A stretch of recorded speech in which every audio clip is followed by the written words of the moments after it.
Oke guys, welcome to my channel. Masih bersama saya lagi, Ruben Handi. Kali ini aku akan ngajarin kalian bagaimana memilih beras yang baik dan benar. Nah, karena kalian mau video ini, kalian harus tonton dulu video ini sampai selesai, jangan di skip-skip. Dan juga jangan lupa di subscribe nih.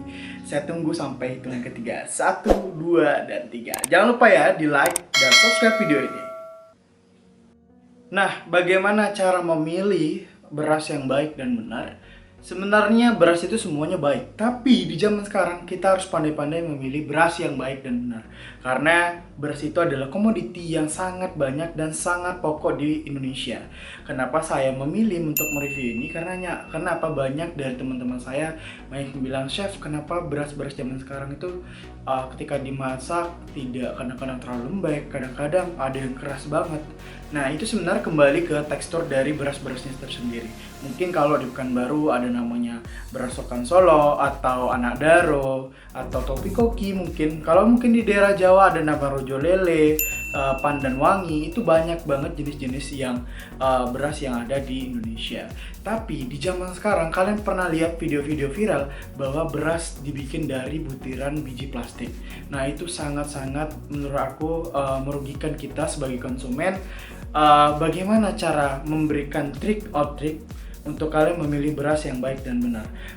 Satu, kalian jangan pilih beras dari aromanya, karena aroma itu bisa diberikan ekstrak atau bisa diberikan esen kepada beras tersebut. Karena beras-beras zaman sekarang ada yang namanya kita nggak boleh sebut merek dalam artiannya, tapi ketika kita coba masak, aroma beras itu sebenarnya yang asli tidak sampai kemana-mana. Ini ketika kita masak, aroma beras yang wangi sangat ya, atau aromanya sangat kuat gitu kan, seperti kayak ada sesuatu kayak esen, atau mungkin dia berikan sedikit pengharum, atau mungkin pewarna juga bisa karena pewarna putih.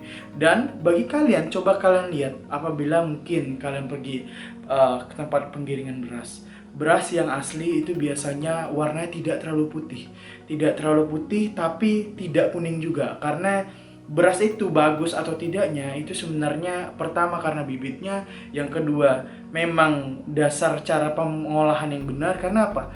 Beras, kalau mungkin kalian nggak tahu cara pengolahan beras, ketika beras salah atau beras itu salah waktu melakukan penjemuran atau kena hujan gabahnya, berasnya itu akan kuning. Nah, itu makanya kita sebagai konsumsi makanan seperti beras, tolong lagi bagi kalian yang mungkin selama ini makan banyak yang bersisa, banyak yang dibuang, coba kalian lihat para petani susah untuk menanam padi. Nah, buat kalian, mari kita saya tidak menyarankan kalian untuk ya udah buang aja, ini enggak, tapi coba dilihat kembali, proses pembuatan itu sangat berat. Kita menghargai walaupun kita memiliki uang untuk membeli itu. Nah, yang kedua, kalian pilih dari bentuknya. Nah, tidak semua beras itu bentuk presisinya sama. Ingat, ketika kalian coba, kalian lihat, dan pertama kalian cium aromanya, oh aromanya masih wajar. Nah, kalian pegang, kalian lihat bulirnya tuh ada yang berbeda-beda. Ingat, salah satu penelitian yang menjelaskan bahwa adalah memiliki butiran yang sama, semuanya presisi bentuknya, tidak ada yang panjang pendek, tapi sama semua, itu karena cetakan. Ya guys ya, itu yang diolah mereka menjadi sebuah butiran mirip seperti padi atau mirip seperti beras yang biasa kita beli. Nah, itu sangat-sangat riskan ya, sangat-sangat bahaya bagi kita memakan beras yang terbuat dari bahan baku plastik. Nah, salah satunya itu tadi ya guys ya, jadi ukurannya. Yang ketiga adalah pas kalian cuci, usahakan beras itu kalian cuci bersih dan kalian lihat. Biasanya beras mungkin yang baik biasa mengeluarkan gabah atau mengeluarkan air yang sangat butek. Biasanya kan apa itu akibat penggilingan, pergeseran. Jadi ketika kulit arinya dibuang, maka di situ ada kulit dari padinya tadi itu mengeluarkan memang seperti kayak dibilang air tajin lah kalau zaman dulu. Jadi airnya butek, tapi kalau kalian mencuci beras jangan sampai terlalu bersih karena bisa menghilangkan kandungan-kandungan yang baik di dalam beras tersebut.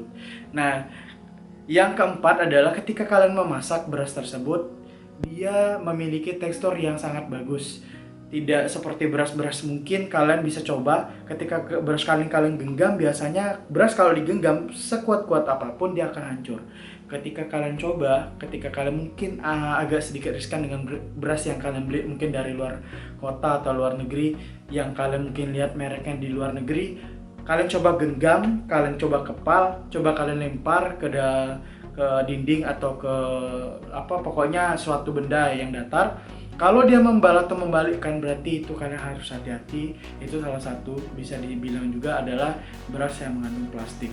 Nah, kita sekarang untuk lebih hati-hati, lebih cermat, dan lebih smart people, karena menurut saya konsumen yang baik itu memang memilih produk-produknya bukan hanya sekedar harga saja yang tinggi, melainkan memang di zaman sekarang ya ada harga, ada kualitas. Tapi kita sebagai smart people atau orang yang pintar dalam memilih produk, kita lebih hati-hati lagi walaupun kita memilih barang itu yang mahal. Ingat, tidak semua yang mahal kualitasnya bagus. Tapi kalian bisa cek beras-beras yang di bawah, mungkin yang harganya 8.000, mungkin lebih jelas itu adalah jelas beras-beras yang memang beras, bukan dicampurkan dengan beras-beras lainnya. Oke, thank you, terima kasih udah nonton vlog kali ini. Semoga vlog ini bermanfaat dan tetap masak karena masak itu enak. Oke, saya Chef Deden. Terima kasih atas waktunya. Salam kuliner. Bye.